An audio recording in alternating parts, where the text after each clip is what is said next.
Tá dando continuidade aos exercícios de assimilação. Dessa vez a gente vai tratar da aula número 5, aula não, né? Resumo número 5, referente à representação das cadeias carbônicas. Então, nesse caso, a gente vai ter dois exercícios, um pouco mais simples, o outro tem que ter um pouco mais de atenção. No caso do 3, determina o número de carbonos terciários. Então, vamos verificar. A gente vai ter um secundário aqui, outro secundário aqui, outro secundário aqui e outro secundário ali. Se a gente for observar esse carbono aqui da ponta, né, lembrando que na representação de bastão, os carbonos estão nas arestas, sempre. Estão nessas pontinhas aqui, certo? Ó. Então, nesse caso, a gente vai ter um carbono aqui, outro aqui, sempre nas pontas. Esse caso desse carbono aqui está ligado um para cima, um para o lado e outro nesse carbono aqui. Então, esse aqui é um carbono terciário. Vejamos que esse daqui também está na mesma situação, logo também é um carbono terciário. Esse carbono aqui também está na mesma situação, então está ligado a 3 carbonos. Esse daqui também está ligado a esse carbono aqui, então logo também é terciário. O que a gente não pode esquecer desse carbono aqui, que aqui não é um carbono, então ele está ligado a esse, a esse e a esse. Então, mais um aqui. Então, a gente vai ter 5 carbonos terciários nessa cadeia. Nesse exercício aqui, a gente vai ter essa estrutura, que é o benzopireno, inclusive é uma estrutura cancerígena. Então, a gente vai ter o quê? Com base na fórmula estrutural, determine a razão entre o número de carbonos e de hidrogênios. Uma razão, né, é um número sobre o outro, né, uma divisão. Então, nesse caso, a gente vai ter que observar onde estão os hidrogênios e onde estão os carbonos.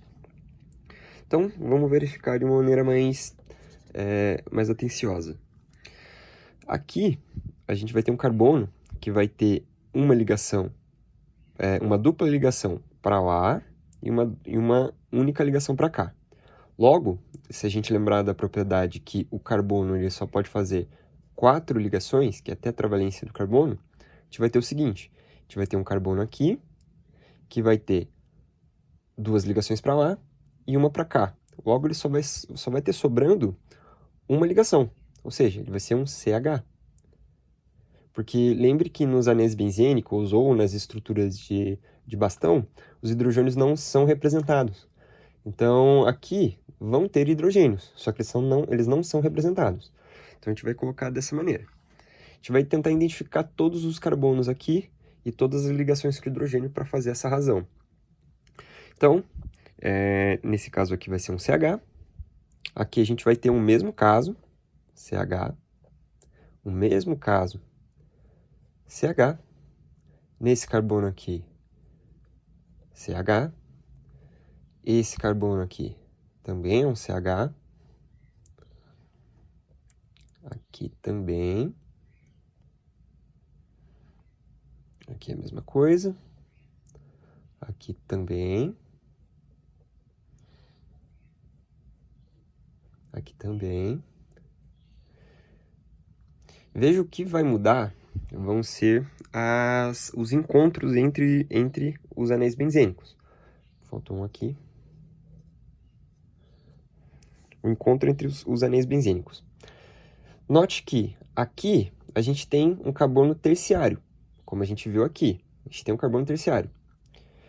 Como ele é um carbono terciário com uma dupla ligação, logo, pela propriedade da tetravalência, ele não pode ter mais nenhum hidrogênio ligado a ele, porque todas as valências dele já foram preenchidas. Então, nesses encontros, a gente só vai ter carbonos. Aqui a gente só vai ter um carbono. Aqui a gente só vai ter um carbono. Só um carbono. Apenas um carbono. Apenas um carbono. Nessa ligação aqui, né, no caso. E apenas só um carbono aqui. Faltou o CH aqui. Então, se a gente contar tudo, a gente vai ter 20 carbonos, como é uma razão, e a gente vai ter 12 hidrogênios. A gente faz uma simplificação. Isso daqui fica 10 por 6. Fazendo uma nova simplificação, a gente vai ter 5 sobre 3. que é a alternativa B.